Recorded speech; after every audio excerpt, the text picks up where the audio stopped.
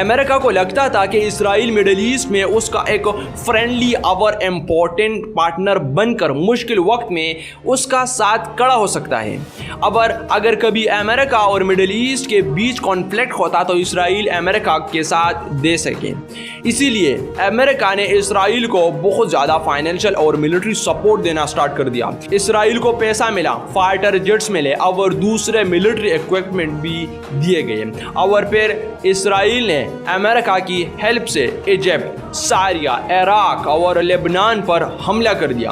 اور صرف اس 6 دن کی جنگ میں اسرائیل نے 3 عرب کنٹری سے بڑے علاقے اپنے کنٹرول میں لے لیے تھے۔ مصر سے سائنائی کا بڑا صحرائی علاقہ اور غزہ اسٹرپ، جوردن سے ویسٹ بینک اور جیروسلم کے مشرقی حصہ اور سائریا سے گولن ہائٹس کا پہاڑی علاقہ اسرائیل کے کنٹرول میں آ چکا تھا۔ صرف 6 دن میں مڈل ایسٹ کا نقشہ بدل چکا تھا۔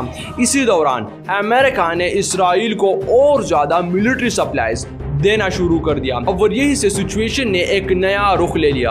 عرب آئل پروڈیوسنگ کنٹریز نے امریکہ پر پریشر ڈالنے کے لیے آئل کو ویپن کے طور پر یوز کرنا شروع کر دیا۔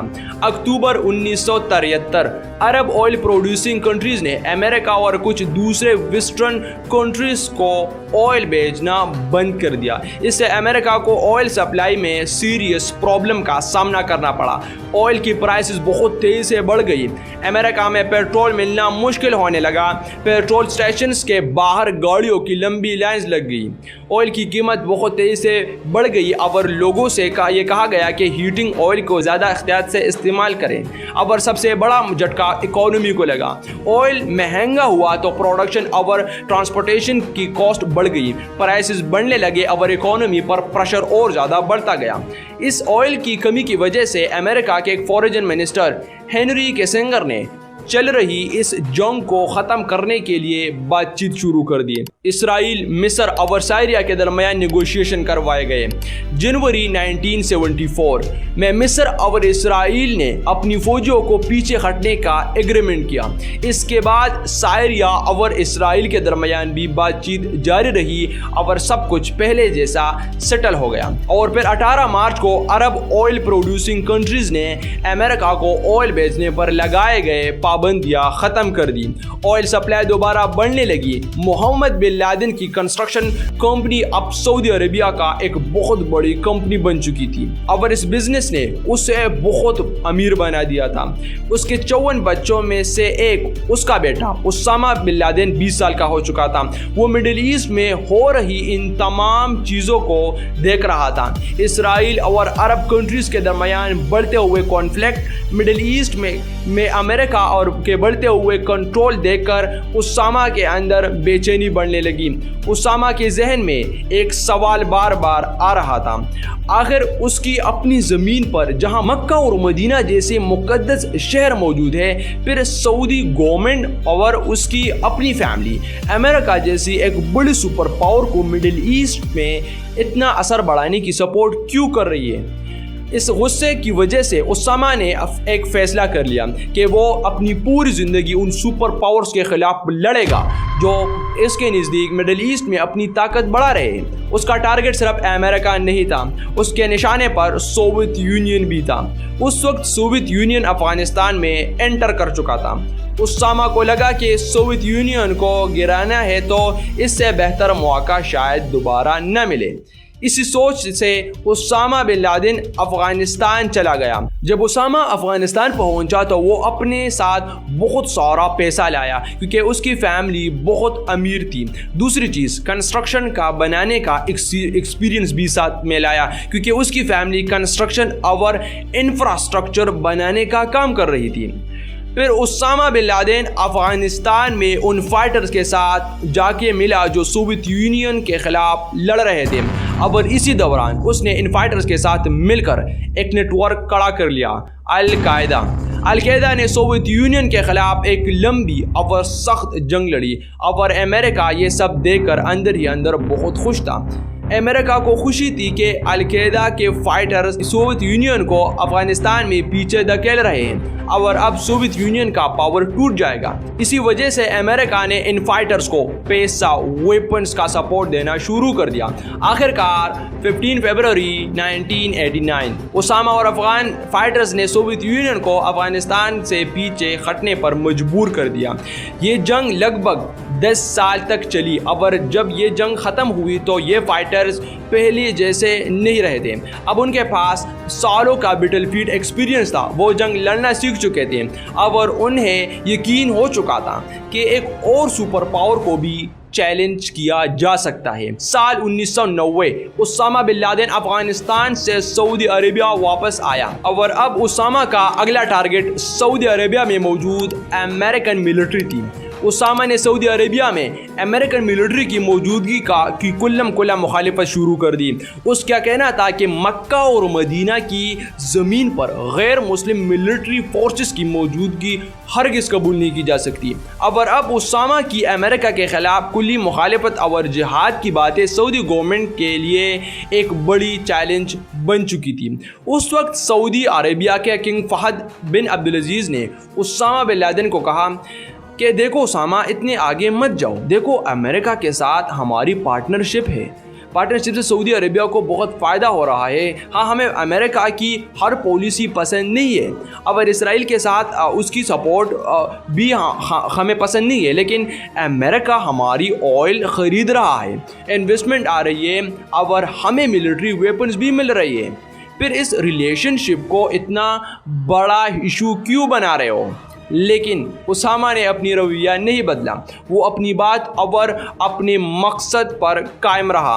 آخر میں سعودی گورنمنٹ نے اس کا پاسپورٹ کینسل کر دیا، ساتھ ہی اسے کہا گیا کہ امریکہ کے خلاف مذہبی جنگ کی باتیں کرنا بند کر دو، لیکن اسامہ رکنے والا نہیں تھا۔ اب اس نے اگلا قدم اٹھانے کا فیصلہ کر لیا۔ اسامہ نے سوچا کہ شاید اس پلان کے ذریعے وہ سعودی رائل فیملی کا بھروسہ اور سپورٹ حاصل کر سکیں۔ سعودی عربیہ کے بالکل پاس ہی ایک ملک عراق کے لیڈر صدام حسین اسامہ کی نظر میں ایک اچھا مسلم نہیں تھا۔ صدام حسین آئل کی وجہ سے بہت پیسہ کما رہا تھا، اس نے ان پیسوں سے بہت بڑے بڑے محل بنوائے تھے۔ صرف اتنا ہی نہیں، اس نے آئل کی پیسوں سے ایک بہت بڑی فوج بھی تیار کر لی تھی۔ اس وقت اس کی فوج دنیا کی چوتھی اور سب سے بڑی فوج بن چکی تھی۔ اتنی بڑی فوج دیکھ کر صدام کو لگا کہ شاید اب وہ اپنا آئل پروڈکشن کو اور زیادہ ایکسپینڈ کر سکتا ہے، اسی لیے اس نے اپنے ایک پڑوسی ملک کویت پر حملہ کر دیا، کیونکہ کویت میں بہت زیادہ آئل تھا۔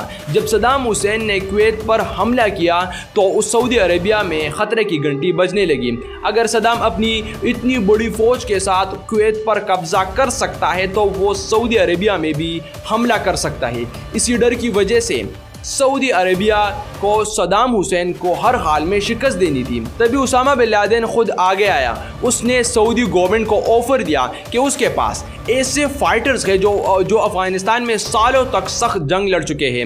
اس کا کہنا تھا کہ وہ اپنی فائٹرز کے ساتھ مل کر صدام کی فورسز کا سامنا کر سکتا ہے اور سعودی عربیہ کی حفاظت بھی کر سکتا ہے، لیکن سعودی گورنمنٹ نے انکار کر دیا۔ سعودی گورنمنٹ نے اسامہ بن لادن کو کہا کہ ہم تمہاری اس چھوٹے سے گروپ کو دنیا کا چوتھی سب سے بڑی فوج عراق کے سامنے نہیں کھڑا کر سکتے۔ اسامہ نے جواب دیا، ہم افغانستان جا کر سوویت یونین کو ہرا چکے ہیں، وہ بھی بہت بڑی فوج تھی، ان کے پاس نیوکلیر ویپنز بھی تھی، جب ہم ان کا مقابلہ کر سکتے ہیں تو صدام کا بھی کر سکتے ہیں۔ اس پر سعودی پرنس سلطان نے اسامہ سے کہا، لیکن افغانستان میں تم پہاڑوں میں چھپ کر لڑتے تھے، کویت میں کوئی بڑی پہاڑی موجود نہیں ہے۔ پھر پرنس سلطان نے اسامہ سے ایک اور سوال کیا، اگر صدام تم پر میسائلز چلا دے اور ان میسائلز میں کیمیکل ویپنز ہو تو پھر تم کیا کرو گے؟ اسامہ نے جواب دیا، وی ول فائٹ ہیم ود ایمان، ہم ان کا مقابلہ اپنے ایمان سے کریں گے۔ پھر سعودی رائل فیملی نے کہا، سوری اسامہ، لیکن صرف ایمان سے میسائلز اور اتنی بڑی فوج کا مقابلہ نہیں کیا جا سکتا۔ خیر، اسامہ بن لادن کی بجائے سعودی عربیہ نے امریکہ سے ملٹری ہیلپ لینے کا فیصلہ کیا۔ اس میں امریکہ کی سیکرٹری آف ڈیفینس ڈک چینی سعودی عربیہ آیا اور کنگ فہد سے ملاقات کی۔ ڈک چینی نے سعودی لیڈرشپ کو یقین دلایا کہ امریکہ سعودی عربیہ کی حفاظت کے لیے اپنی ملٹری فورسز بھیج سکتا ہے، اور پھر امریکہ نے سعودی عربیہ میں اپنی ملٹری پریزنس کو بہت تیزی سے بڑھانا شروع کر دیا۔ بہت بڑی تعداد میں امریکن سولجرز، وارشپس، ایئر کرافٹ اور دوسرے ملٹری ایکوپمنٹ سعودی عربیہ بھیجے گئے۔ سعودی عربیہ میں امریکن ملٹری بیسز اور دوسری ملٹری فیسلٹیز بھی بنائے گئے۔ لیکن امریکہ صرف اپنی فورسز تک نہیں رکا، اس نے دنیا کی دوسرے ملکوں کو بھی اپنے ساتھ ملانا شروع کر دیا۔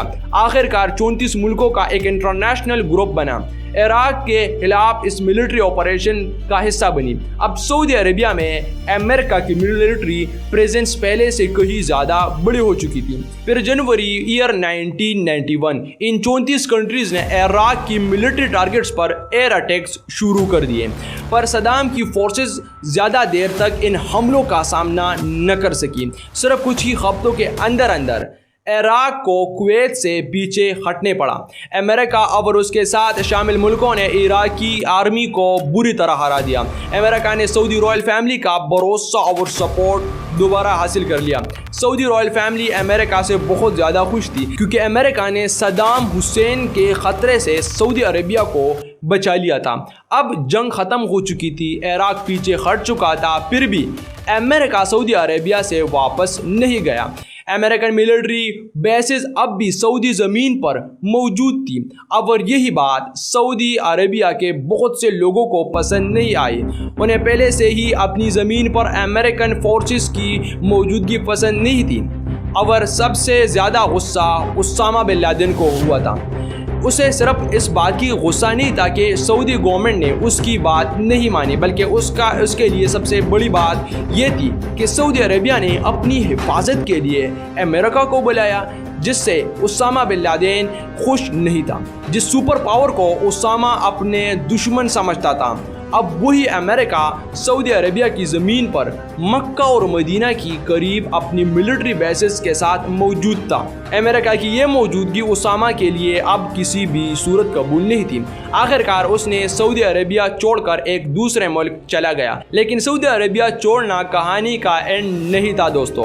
یہی سے اسامہ کی جنگ کا اگلا چیپٹر سٹارٹ ہوتا ہے۔ اب اس کا ٹارگٹ بالکل کلیئر تھا، اس نے امریکہ کے خلاف اٹیکس کی پلاننگ اور انہیں آرگنائز کرنا شروع کر دیا۔ سال 1998 اسامہ بن لادن کینیا اور تنزانیہ میں امریکہ کی 2 ایمبیسیز پر بوم بلاسٹ کر لیا۔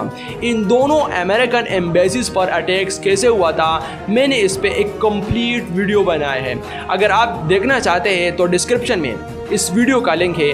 پھر ان ایمبیسیز اٹیکس کے 2 سال بعد القاعدہ نے امریکہ کی ملٹری جہاز پر حملہ کیا، اور پھر اسامہ کی سب سے بڑی پلاننگ ابھی باقی تھی۔ 11 ستمبر 2001 نیو یارک کے ورلڈ ٹریڈ سینٹر کے 2 مشہور ٹوین ٹاورز کو ہائی جیک کیے گئے پیسنجر پلین سے نشانہ بنایا گیا۔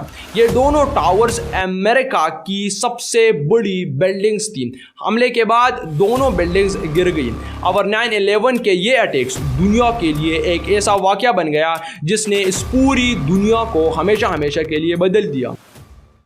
اگر آپ چاہتے ہو کہ میں یہ بھی بتاؤں کہ اسامہ بن لادن کو ایبٹ آباد میں کیسے لوکیٹ کیا گیا، اور پھر اسامہ بن لادن تک امریکہ کیسے پہنچی، تو میں اس پر بھی ایک کمپلیٹ ڈاکیومنٹری بنا سکتا ہوں۔ شکریہ ایوری ون، ملتا ہے نیکسٹ ویڈیو میں۔